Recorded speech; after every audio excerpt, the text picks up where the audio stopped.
Okay, hello everyone. I'm Daniel from Hab Labs, and today we are going to try and make a useful video for you under 10 minutes. So in this video we are going to introduce you Shiny for Python, and this video is aimed at people who don't know how to code or have started and they'd like to integrate programming into their roles. So yeah, we think Shiny for Python is just a great way to start coding and immediately make some useful things that you can use in your job. Um, the example we are going to use is a marketing campaign model. So if you're watching this video and you are in marketing or a marketing analyst, you can use a model. It is quite simple, but it should be quite easy to build upon. If you're not, if you're an analyst in general and you use some financial modeling, you can adapt the model or start from scratch. Okay, so all the links and our sample code will be in the description. So if you just follow the link and you start at shinylive.io /5/examples, you'll come to this page. And why we thought Shiny was a good starting point um, is because you have your coding environment over here on the left and the output on the right? So you can just make any changes here, click play, and you'll see the difference. Okay, so let's do one quickly. So here, there's a range from 0 to 100, and you select, right? It stores the number in the variable n, and then it says n times 2 is equal to 118. So let's just make the range a bit larger. So here, right, starts at 0, ends at 100, placeholder is 20. So let's see if we can change it to be 200. Okay, there we are. Now we just need to click play. There it runs, and now you can see over here it's changed to 200. Okay. Last thing before we move on, there are two components to Shiny app. So if you do know Python, you'll see this is a little bit different. So this part here, you have the app UI, which is when you're coding, it's going to be what you see over here, right?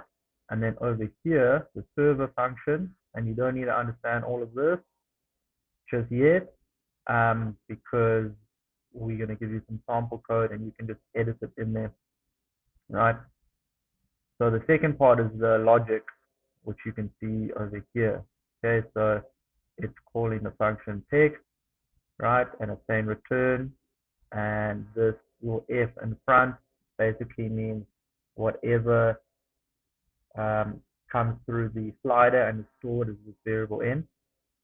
Okay, and then a print in times 2 is, that's always going to stay the same, and then because of this F, it fetches the value stored in the n, and in the squiggly brackets, right, input.n is what it's fetching for you, and it's timesing it by 2.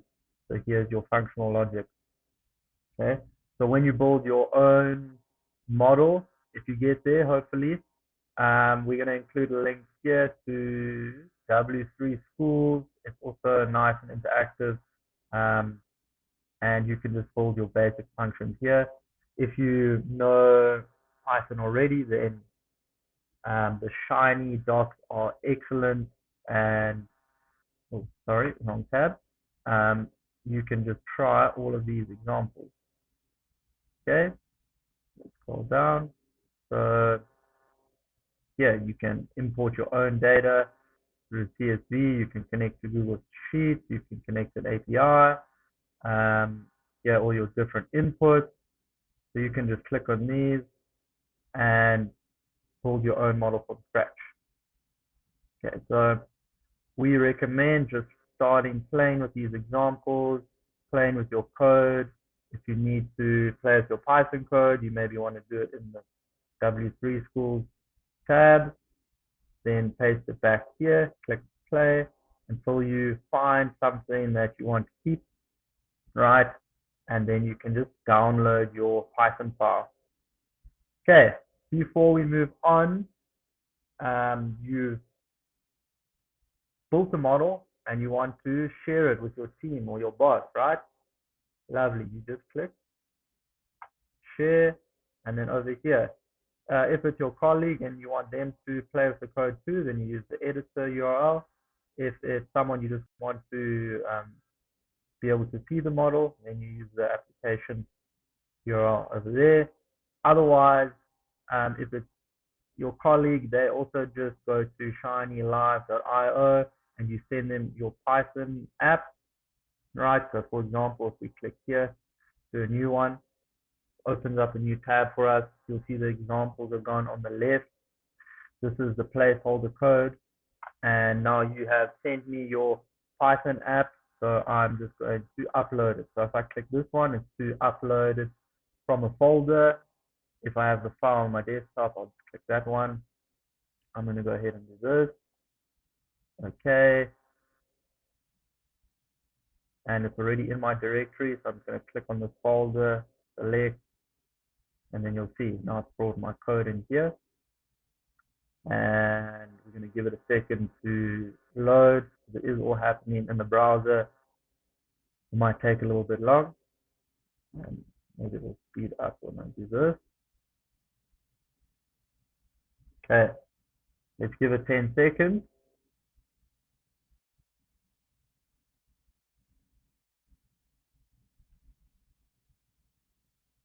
Fantastic. So here's our model. I'm just going to minimize the code. Okay, so like I said, our example code is a marketing model. You can download the code, like I said, in the description, and I've included some comments. And if you are in marketing and using it yourself, it should be fairly straightforward to see where you can change text, what you can copy paste, and then just remember your server function here. This is where you're going to put your functional code. I'll run through one example of this right now. Okay, let's see, we're almost on 8 minutes. I'm going to try, get this done in under 10. Okay, so there's heading. You can make this look a lot better.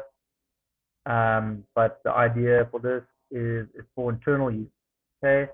And why we think interactive models like this are great is because you can do a sensitivity analysis, scenario analysis, and it's just great for analysis in general when you're with your team. Imagine you're in the office or on Zoom, and anyone can raise an assumption or ask you what if, and you can just play with it in your model right then and there, even make edit your code, and you just click play and you can deal with it all then, right? And save you a lot of time.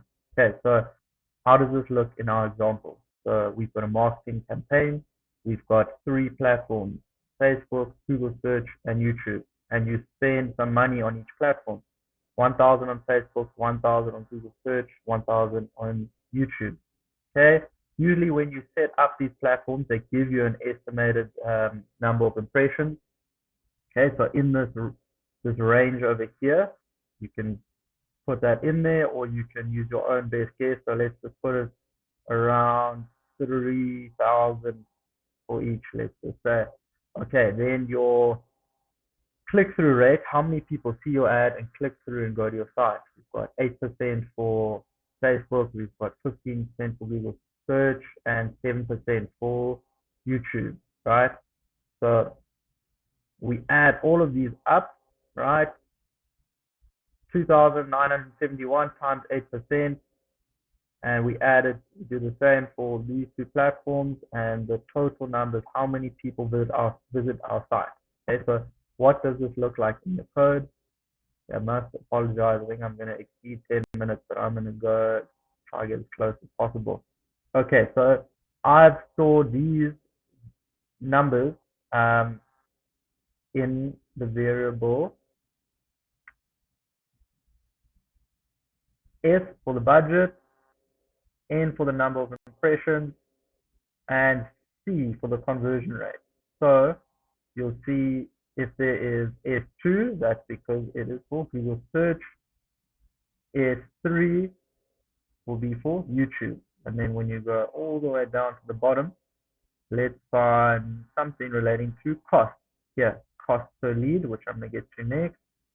You'll see it's just input S, which is Facebook, plus input S2, which is Google search, plus input S3, which is YouTube. Okay, so that's just what's happening behind the scenes. Let's get rid of that quickly. Okay, and then we get the total number of people who have visited our site, right? We times that by a conversion rate. How many people visit our site and make a sale or submit a form? In our case, we said form submission is a lead, so we've got it on 10%. This is 89, right? Then how many people speak to our sales team and actually become a client or customer? Let's put that at 10% too. We see that comes to 8.91, right? So we get 8.91 sales. Then what we did was we took our total cost. Remember that was S1 plus S2 plus S3. That's 4,000. So 4,000 divided by the number of sales, which is 8.9, is going to get us to $448 per sale, right? Or how much we spent to acquire one customer in this case. How much did we spend just to get one lead? Okay, we spent almost $45. Okay, so now when it comes to the sensitivity and scenario analysis, we give the scenario. Okay, what happens if we lose a sales team member and we just can't deal with the volume and we do a bit worse, right? So then we go to our sales conversion rate and we reduce it. Let's say it's only 6%. What does that affect on sales? It goes down to 5. Okay. So then what happens to our cost per sale? It goes right up to 748. Or we can look at it from another way. We want to make some goals. Okay, so let's push. Let's make our sales conversion rate 15%. 15. What happens to cost per sale? Almost 300. Okay, that's great. So now we can set some targets. Maybe we know the value of one sale is close to $1,000, let's say, and then we know, okay, we're spending about, if we hit a 15% conversion rate, we're spending about $300 to make $1,000. I mean, we can do some incentives and things like that. And in terms of sensitivity, you really can just play with all of these relationships, right, and see what the effect is on your outcome. And then just, you get to know which relationship or conversion rate is your output most sensitive to, and that's obviously super important. Okay, so I want to cap it under 14. We're on 13 minutes and a half. Thank you very much for watching this video. We hope the sample code is useful. We hope that if you are thinking about starting to program, you try out Shiny for Python and it's useful for you in your job. We're going to make some future videos doing some more complex code. This one was mainly an introduction and to help out those people in marketing with some sample code. If you would like us to address anything in the future, feel free to send us a message or comment. Okay, thank you very much, everyone. Cheers.